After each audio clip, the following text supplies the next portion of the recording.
Hello, c'est moi, Luna la Zen Witch, with another unboxing video, and I'm so excited. Today, ba, ba, ba, ba, ba. Boom, boom, boom, boom. Look at this. The Dali Tarot. Stories. I have stories. I first encountered this deck back in the 1980s, the mid-80s, when I went down to Florida to visit my parents, and my father took me to the Dali Museum, which I think is in St. Petersburg. I can't remember. And the deck was there, and it was like $50. So I couldn't do that. And wait, hold on one second.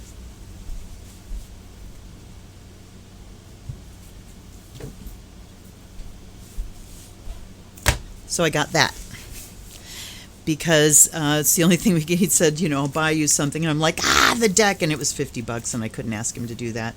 But this was the book that they had available, and I don't remember what it cost. It was like $25 or something.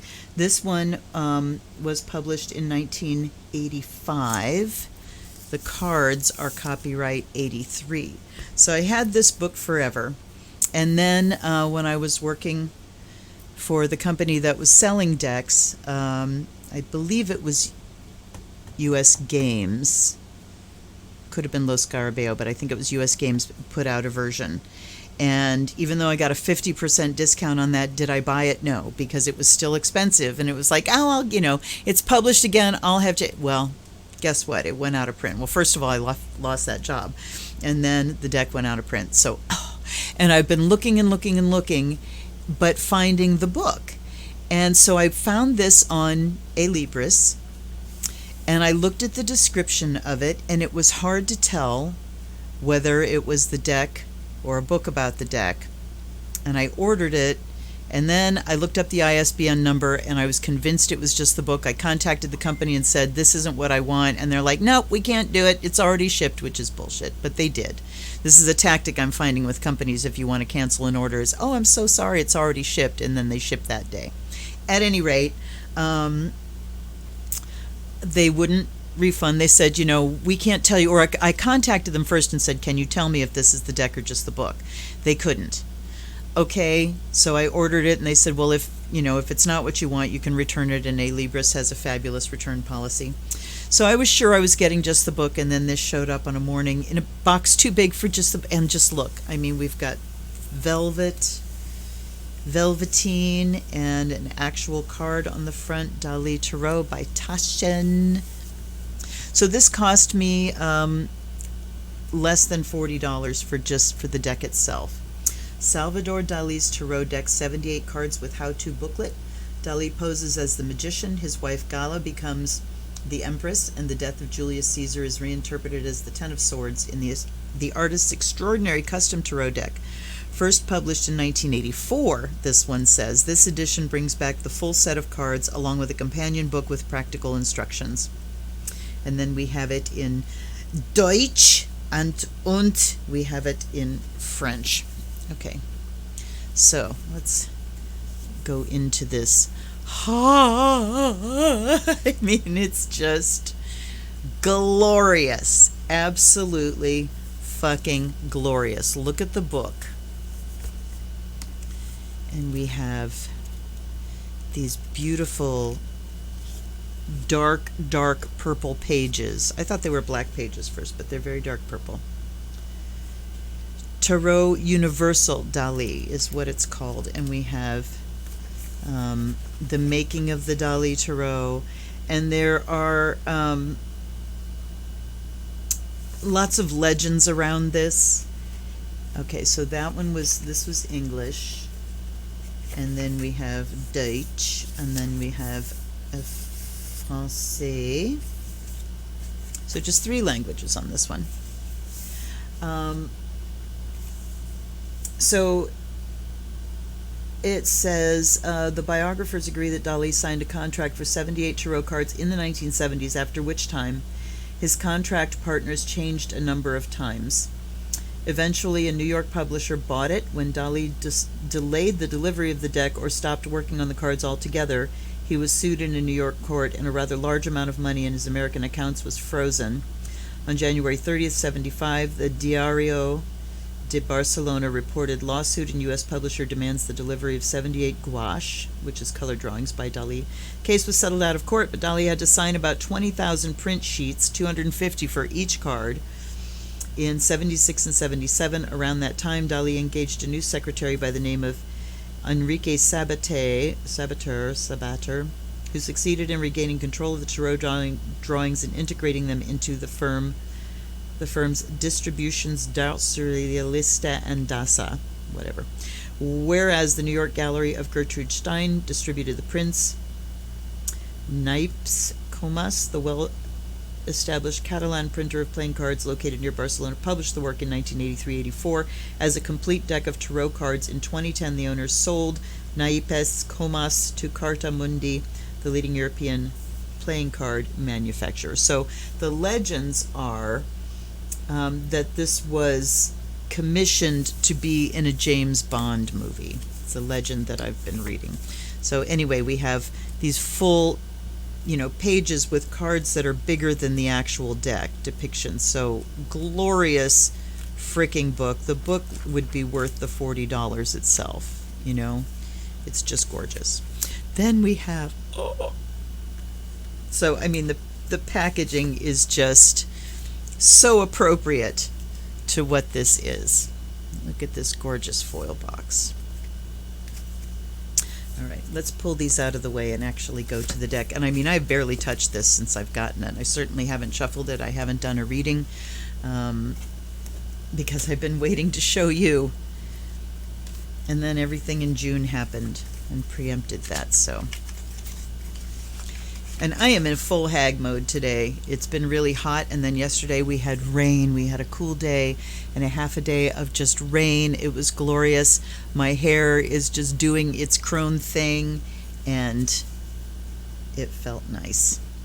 Okay, so look at the, it's a nice size deck. And here we have El Mago. Let's look at the backs of them. So we have a stylization of his signature as the back, which is really cool.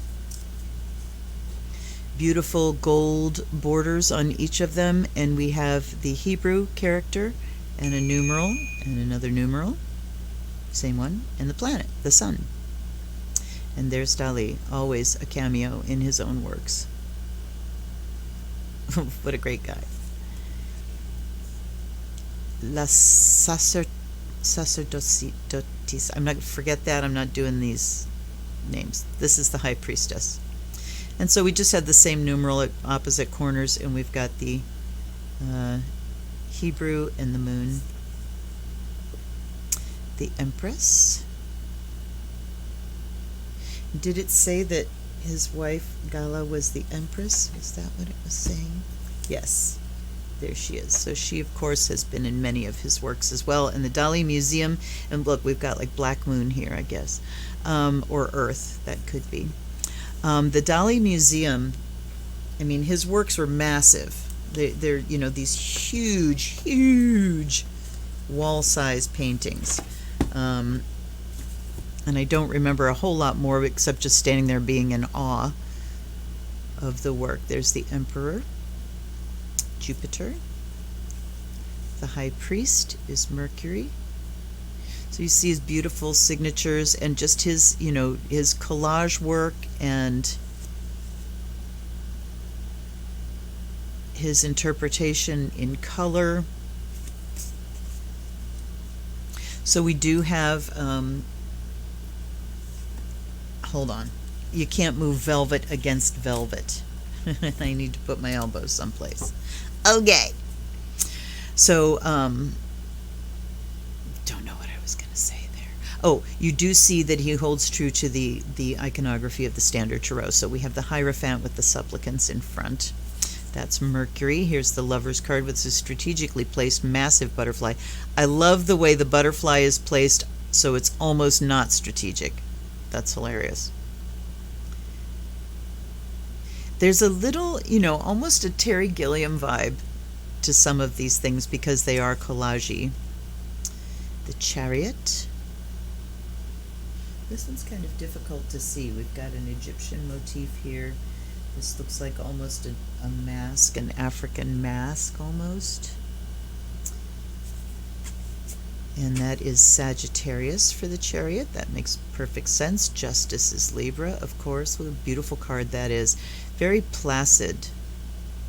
Things being in balance. When you have these horizontal lines and just the gradations of blue. I really like that. And look at his little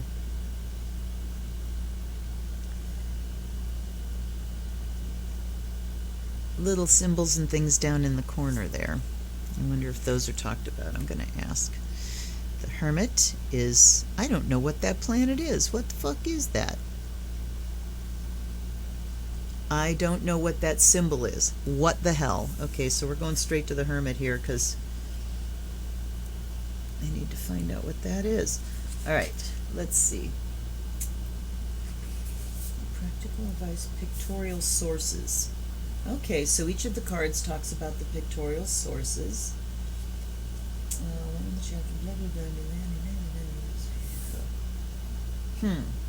So you get, with each of the cards, you get a section on healing, practical advice, and then pictorial sources. But, unfortunately, it doesn't say what all is on there. And here's where I'm very happy to have a completely different book by Rachel Pollack. So let's take a look at the Hermit here.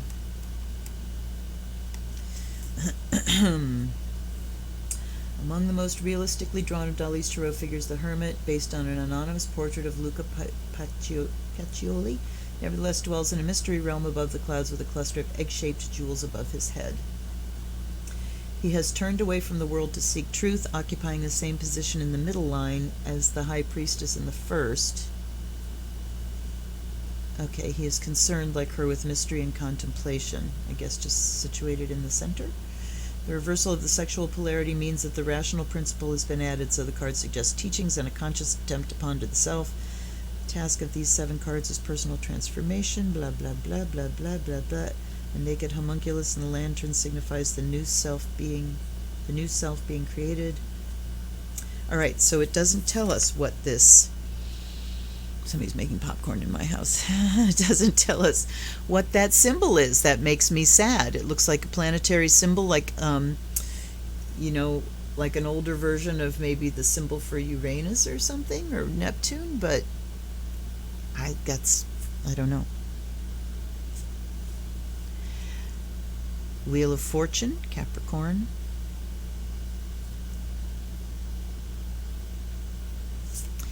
We have Strength. So you see the woman and the lion, or a foo dog. Hanged Man. I mean, each of these is to be taken on its own, of just sit back and contemplate them as individual works of art, because they're gorgeous. Temperance, which is Aquarius. The Devil, Mars. See, I would have thought Pluto. El Diablo.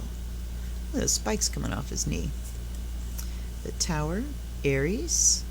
This I would consider more Uranian, but okay. The Star, Venus. The Moon, Cancer, of course. So again, you see the combination of collage and then gouache. The Sun. Sun is Gemini. That's kind of fascinating. Judgment is Pisces. Very strange. This is another Plutonian card. And the World is Taurus, which makes sense. Okay. Then we have the Fool. Okay, how did I not notice that in the beginning, that we start off with the Magician and not the Fool? And okay, Okay, sorry, I just got hit with pain. Yeah, I was going to say it must be around 3 o'clock. This is the time of day when I'm flared up, when the fatigue switches over to pain. So boom, set your clock by it. There's the Fool, the very Dali-esque drawing here. And I love that in this book it does give the resources of the art in the images. That's absolutely appropriate. Then we start off with the majors. The Queen first, then the King, Wands, the Knight, and the Page. Then we go Ace, 2, 3. I'm not saying much about these because I'm overwhelmed actually looking at them. I'm kind of, and if I dive in and start talking, I could talk for an hour on each one of them. This is certainly interesting. The figure of the woman lying there and the butterflies as he's looking out to the ships coming in. Kind of like he's distracted from the ships coming in to fleshly pleasures. There's the marriage card. 4, the 5. The cards do not have numbers on them, so you really do need to know your tarot if you're going to put them back in order once they're out of order. The 7. Okay, wait a minute. No, that's the 5. That's the 6. Here's the victory card. What? Going the other way. I love his signatures. Every one is different. His signature was as much a work of art as his artworks. And then we have the 7. Look at the arms reaching out. There's the signature. We've got like these swaths of wands going across groups of people, and then this person standing like with this big wand. And then we've got hands reaching out, and this looks like a candle, but look at the stream. Okay, we're going to set that aside. Take a look there too. And there's the 8. Wands flying through the air. Looks like splatters of blood. Certainly a conflict going on there. Oh, we got a swamp creature. For the 9, holding boundaries, and the 10. And look how those wands are bundled. Lots of butterflies. Look at the portrait here. That's got to be a self-portrait, and look at the signature. I mean, like I said, it's hard to kind of look at it as tarot when I'm just like, oh, it's, it's fucking major artwork. There's the Queen of Cups with a beard. The King. Knight. I seem to remember seeing this painting. I have a distinct memory of that painting. The Page of Cups. And I don't know what size these original paintings were. I wonder if it says. I mean, there's this whole introduction about the tarot, but not about the painting of these. Let's see. Yeah, I mean, this book just goes right into the tarot. It doesn't really talk about the creation of this, the creation and publication of this. So wow. But I'm really glad that I have this book for my collection too. There's the Page of Cups. I don't know what all these things are around him. And then we have the Ace. Very oceanic. The 2. Look at the eyeball strategically placed as Cupid steps away, leaving a satisfied maiden in his wake. The Graces. The 3 Graces are perfect for the 3 of Cups. 4 of Cups. Again, very much in keeping with the standard imagery. And this woman's got her drapery like, hold on. Come on, pop in. I can't hold still enough. She got her drapery shoved up her crack. So, woohoo. Where was I watching? I was watching a video and they were talking about that. It was a painting where, yes, the cloth shoved up her crack. What the hell, guys? What the hell? That was to the artists. So we have the Six of Cups talking about reminiscences, childhood reminiscences. The 7, daydreaming, imagining possibilities. The 8, sort of walking away. The 9, wish card, and the 10, the happy family card. Look at that. Look at the peaches. Yes, this is beautiful. This talks about juicy life. That is very evocative. All right, Queen of Swords. Honest to God, you guys, I am in so much pain right now. I'm having trouble concentrating. King of Swords. Knight. That must be one of the Louis. And the Page. Carrying what? A laurel. Look at his signature. I love it so much. And this huge, like, serpenty spinal column-y thing. Ace. A lot of butterflies and birds. 2 of Swords. There's the blindfold. 3. The 4. Mara.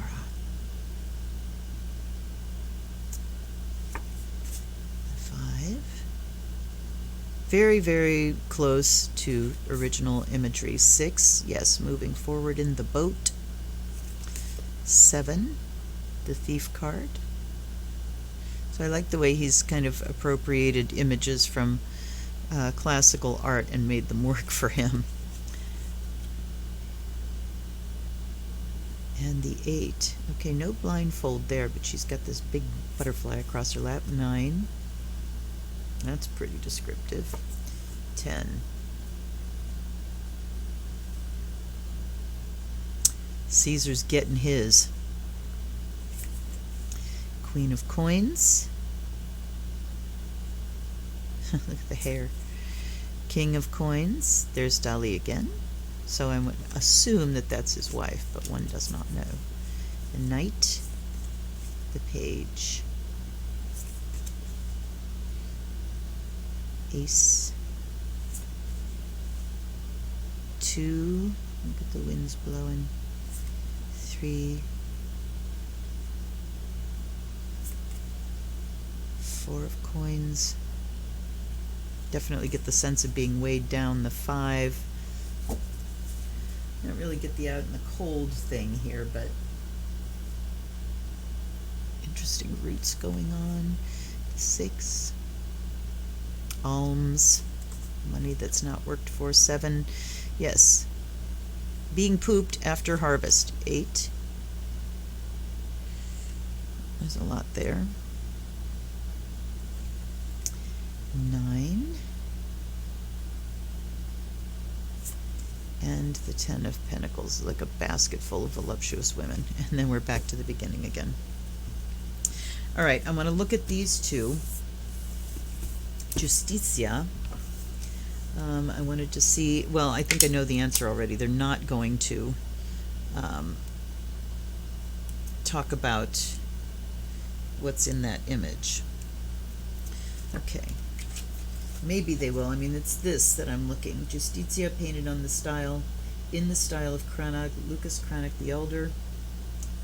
All right, just talks about what that's painted in the style of, but no. All right, maybe. Dali adapted the woman from one of Lucas Cranach the Elder's famous paintings. Her wild mane represents an abundance of life force, but also the invincible spirit of justice. Her maidenly body encourages a reappraisal of virginity, a theme already addressed by the card the Hermit. Some people consider virginity and innocence to be lost forever with the first sexual encounter. Others regard these virtues as being goals of personal growth that we have to work towards. Innocence is not something that can be lost, it is something to be gained. That is from Bertolt Brecht.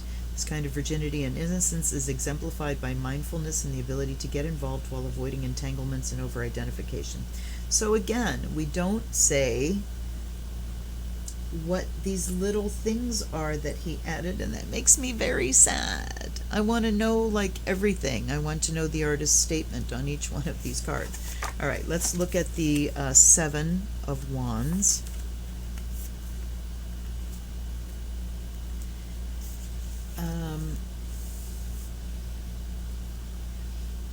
All right, card often appears to be rather puzzling.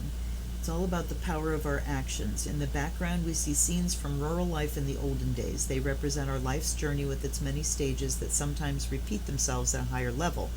Articulated at an angle against this background, 7 wands and 4 arms and hands can be seen. Hands and arms symbolize what and how we appreciate and handle things. This card indicates openness and reserve, the palms of our hands as well as the outside, and similarly of our actions. Our handicaps, that word hand again, can be identified in the image as the hand with the protuberance and the fingerless hand. So that's the fingerless hand. The hand with the protuberance, I guess that's that. The first and second hands from the top. Oh, that's a protuberance. Okay, never mind. When arms and wands lie across our life's journey, they indicate we do not have to accept what's being handed to us. We're being encouraged to march to the sound of our own tune, shine our own light. We are warned not to put up any unnecessary resistance toward life. A thin blue figure on the right shows that we all possess roots that reach deep into the earth. See the spiral at the foot of the blue figure. We possess tools that enable us to reach for the stars. See the crutch or pinchers that elongate the right hand of the figure. We're always on an evolutionary journey. We constantly learn to deal with complex tasks and handle our energies. The 7 wands arranged one above the other represent a ladder with 7 rungs, a Jacob's ladder, which bridges the gap between heaven and earth. But it doesn't talk about this. You know? So, practical advice. All existing facts can be changed by your actions. Definitely 8 of Wands is a card about action. Action. But doing just for the sake of doing and morbid ambition will only harm you. It's of utmost importance to reach a new level and use your power wisely in a relaxed manner. Okay, so I'm going to be unsatisfied in this deck really, or this set, giving us the information of how Dali did each of these things. I'm going to shuffle. This will be the first souffle of these cards. They're pretty big. You see this? This is going to be hard. But they're very bendy. So they're hard to get a grip on, but they shuffle easily. Let's see if I can manage 3 of those. And then we'll cut and ask for a message. I have not blessed these. Yeah, kind of hard. We'll do one more. Thanks for sitting here watching me wrestle with cards, you guys. You're awesome. Oh, shit. All right, whatever. Okay. And I'm going to do them this way because they definitely are a handful the other way. Right. Salvador. Maybe I won't. I don't know. I don't know. I would like... All right, one more time. Let's have a 1-card message for my viewers, please. 1-card message. What do we need to know right now? What's a message for today? In the middle of the summer, they're telling me cut. The Page of Swords. I'm also interested in the meanings from one book to the other. Because this book, look at that.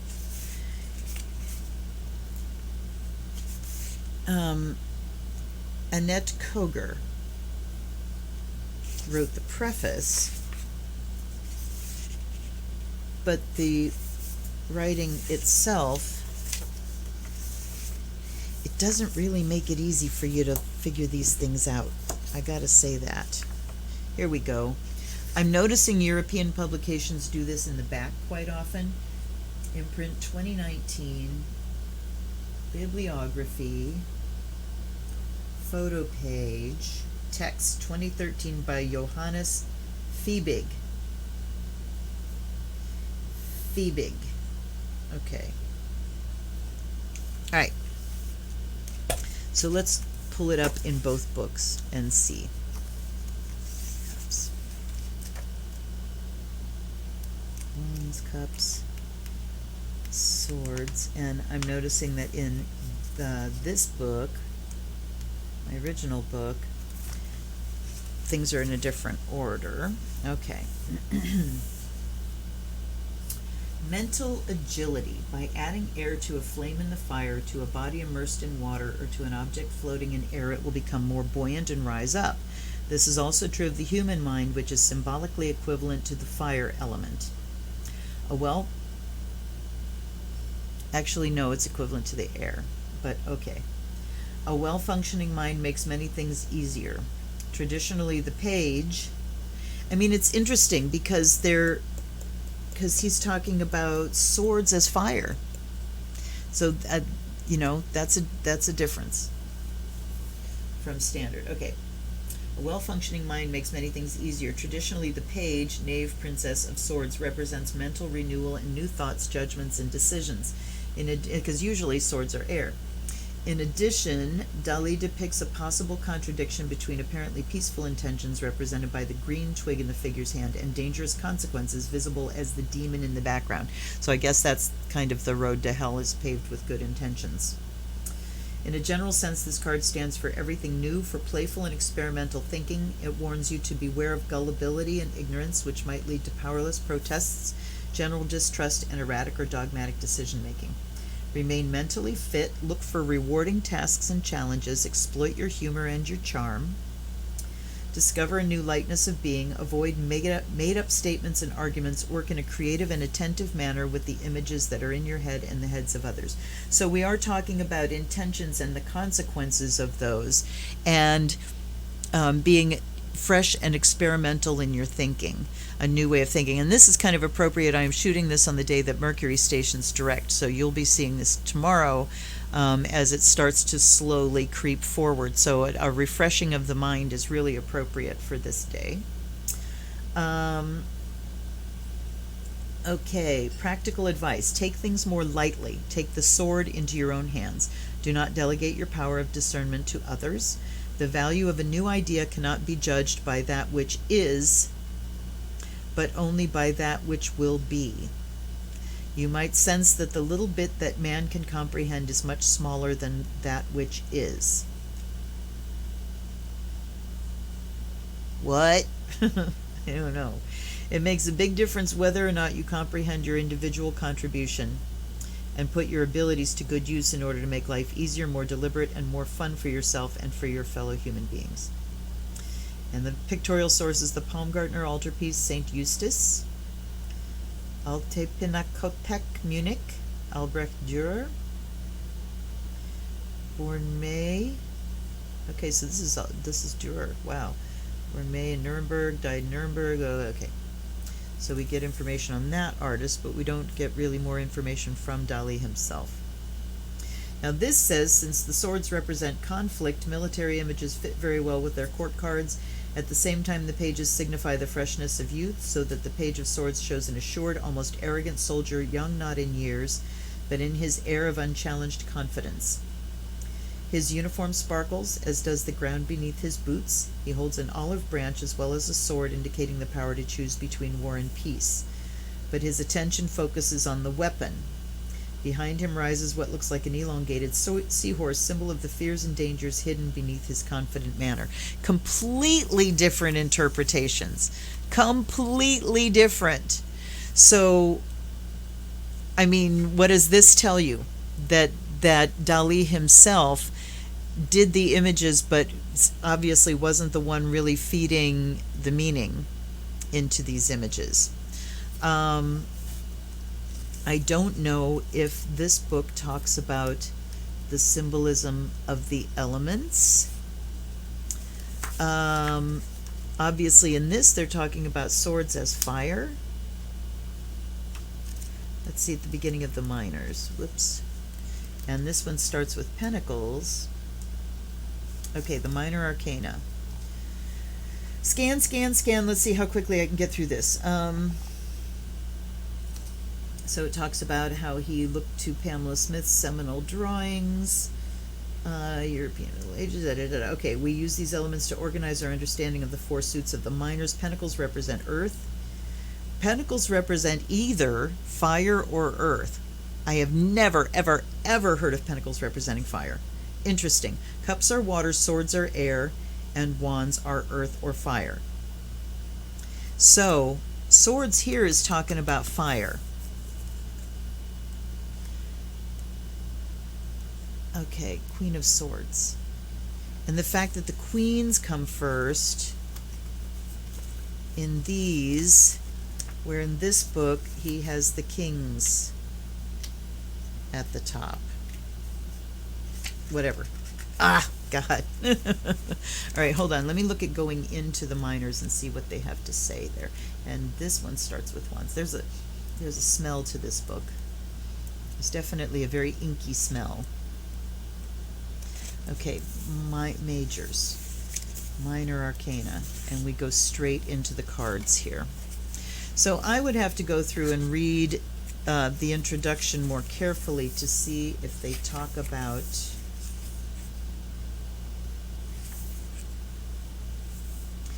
the importance of the Dali Tarot, the structure, the four suits, the numbered cards. Okay, it does not talk about, all right. They symbolize the shades of majestic personality, and this is the court cards, which is able to rule over its respective elements: fire, wands, water, cups, air, swords.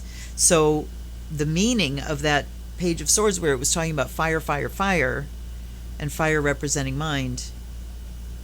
So this is a kind of a crapshoot meaning-wise, but that just says that we have this incredible work of art and we can do what we want with it. And so, you open the mind and just make a connection with the artwork. Aha. Oh my God. You saw that just happen, right? So that reiterates the Page of Swords message, that it really is about a newness of mind. And when I see Page of Swords, well, in my Hanson Roberts, the face is looking fearful, but when I look at this, look at how he's kind of contemplating this sword. If you see the expression on his face, let me see if I can hold still enough.